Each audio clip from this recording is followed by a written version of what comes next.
Our topic of discussion today is National Commission for Scheduled Castes and Scheduled Tribes. Introduction. The Constitution of India contains specific provisions relating to protection of rights and welfare of minorities, scheduled castes and scheduled tribes and other disadvantaged sections.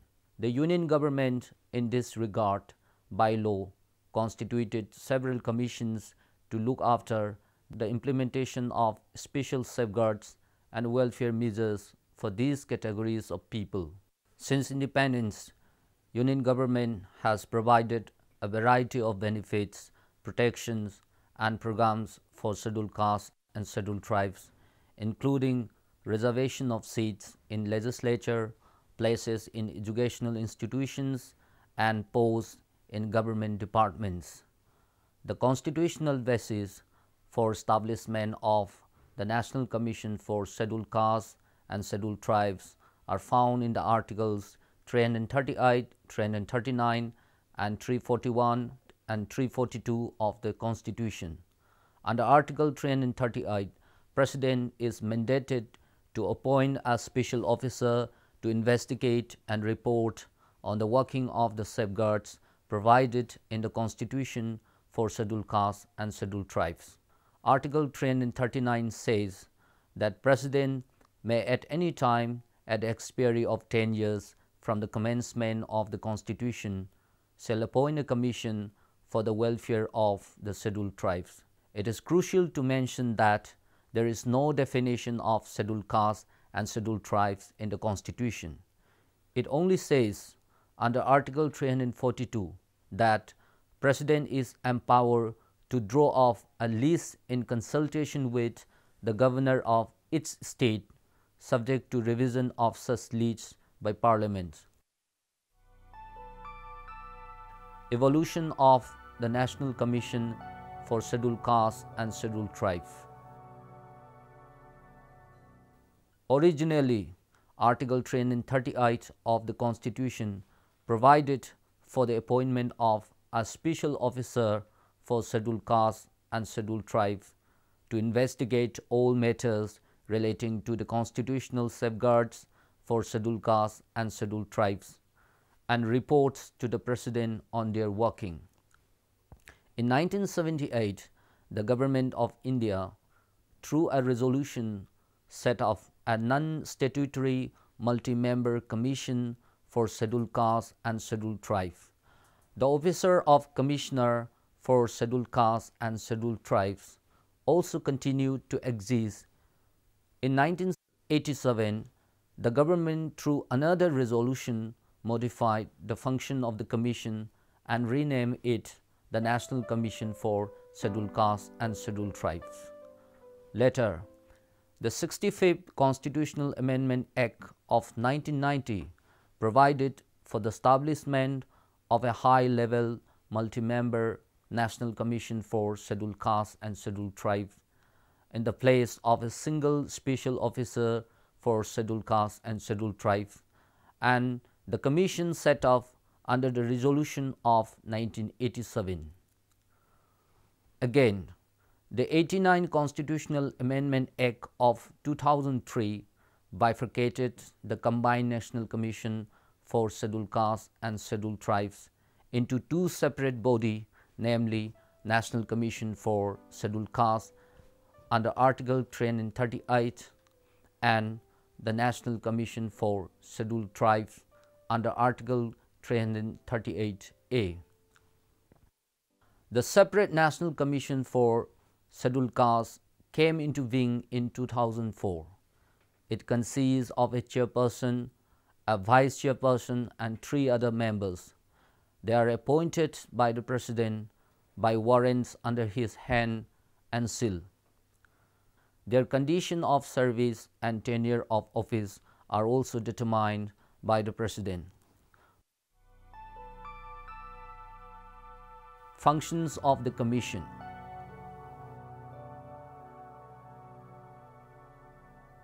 The functions of the Commission are to investigate and monitor all matters relating to the constitutional and other legal safeguards for the scheduled castes and to evaluate their working, to inquire into specific complaints with respect to the deprivation of rights and safeguard of the scheduled castes, to participate and advise on the planning process of socio-economic development of the scheduled castes and evaluate the progress of their development under the union or state, to present to the President annually and at such other times as may deem fit reports upon the working of those safeguards, to make recommendation as to the measures that should be taken by the union or a state for the effective implementation of those safeguards and other measures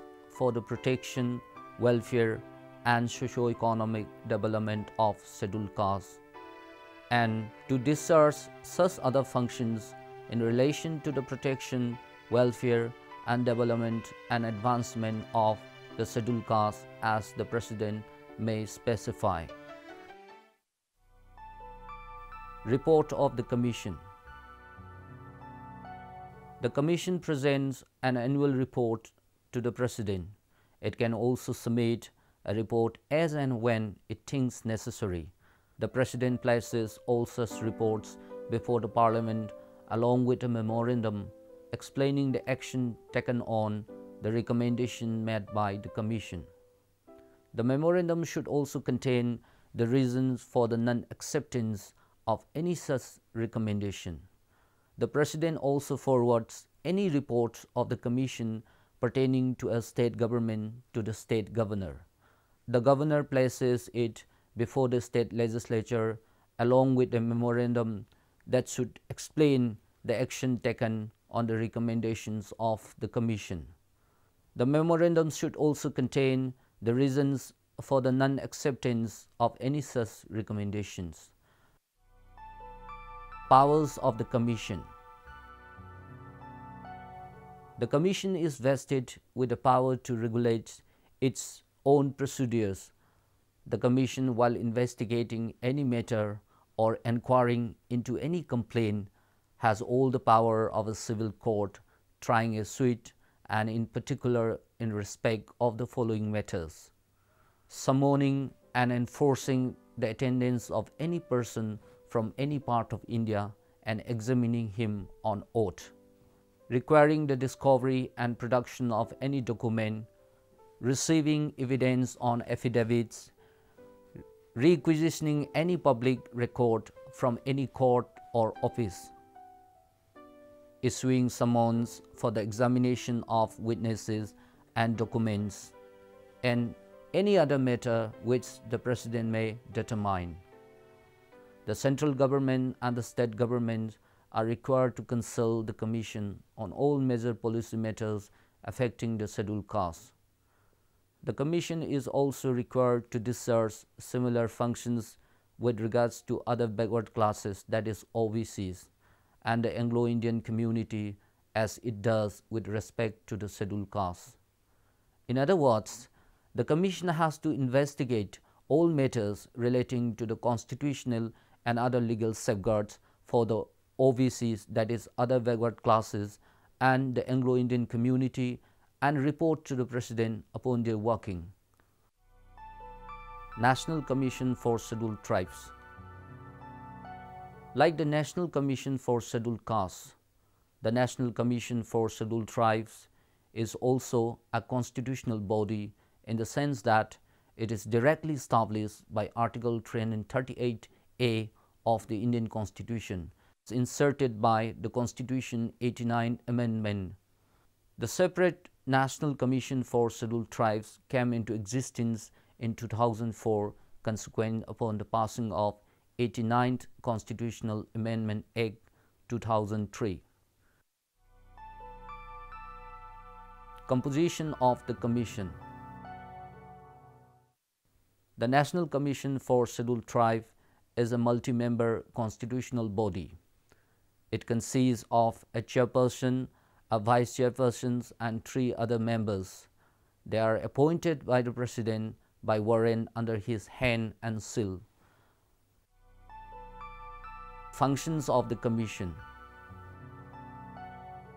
Constitution of India under Article 338A has assigned the following duties and functions to the Commission: to investigate and monitor all matters relating to the safeguards provided for the scheduled tribes under the Constitution or under any law for the time being in force, or under any order of the government, and to evaluate the working of such safeguards; to inquire into specific complaints with respect to the deprivation of rights and safeguards of the scheduled tribes; to participate and advise in the planning process of socio-economic development of the scheduled tribes and to evaluate the progress of their development under the Union and any state; to present to the President annually and at such other times as the Commission may deem fit reports upon the working of those safeguards;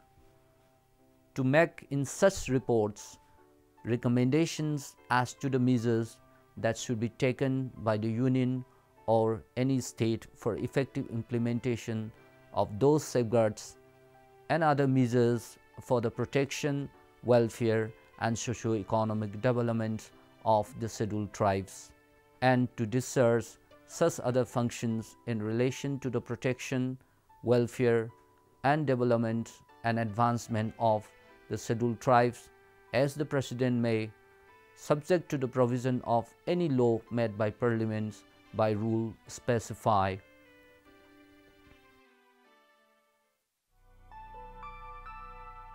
Powers of the Commission for Scheduled Tribes.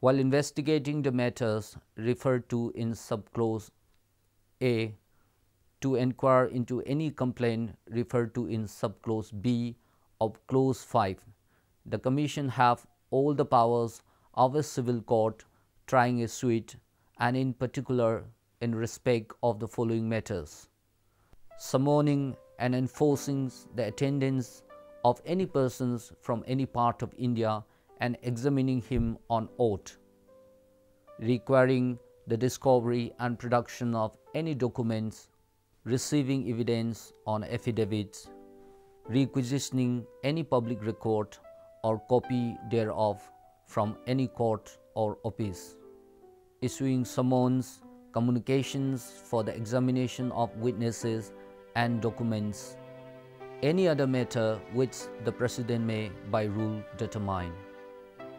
In accordance with clause 9 of Article 338A of the Constitution, Union and every state government shall consult the Commission on all major policy matters affecting scheduled tribes. Conclusions. So far we have discussed about the powers and composition of the scheduled castes and scheduled tribes, and we know that before the 89 constitutional amendment there was a combined commission for scheduled castes and scheduled tribes, but the 89 constitutional amendment have bifurcated the combined National Commission for Scheduled Castes and Scheduled Tribes into two commissions, that is one for scheduled castes and one for scheduled tribes. And now the Scheduled Caste Commission is working for the promotion and protection of the rights guaranteed for the scheduled caste in the Constitution, and the National Commission for Scheduled Tribe is working for the promotion and protection of the rights guaranteed under the Constitution for scheduled tribes. And in conclusions, what we can say is that the National Commission for Scheduled Castes and the National Commission for Scheduled Tribes are constitutional commissions established under Article 338 and 338A. Prior to the passing of Constitution 89 Amendment Act 2003, there was a combined commission for scheduled castes and scheduled tribes. A separate national commission, each for scheduled castes and scheduled tribes, were established in order to safeguard the interests of the scheduled castes and scheduled tribes more effectively. Both the commissions are multi-member body with specific mandate to monitor and investigate the implementation of safeguards provided in the Constitution and other laws for Scheduled Castes and Scheduled Tribes. The constitutional basis for establishment of the National Commission for Scheduled Castes and Scheduled Tribes are found in the Article 338, 339 and 341, 342 of the Constitutions. As we know that Constitution of India contains several provisions relating to the protection and promotion of rights of Scheduled Castes and Scheduled Tribes. Therefore, in order to effectively and adequately promote the right of Scheduled Castes and Scheduled Tribes, we need to strengthen the National Commission for Scheduled Castes and Scheduled Tribes in a more efficient and effective way. Thank you very much.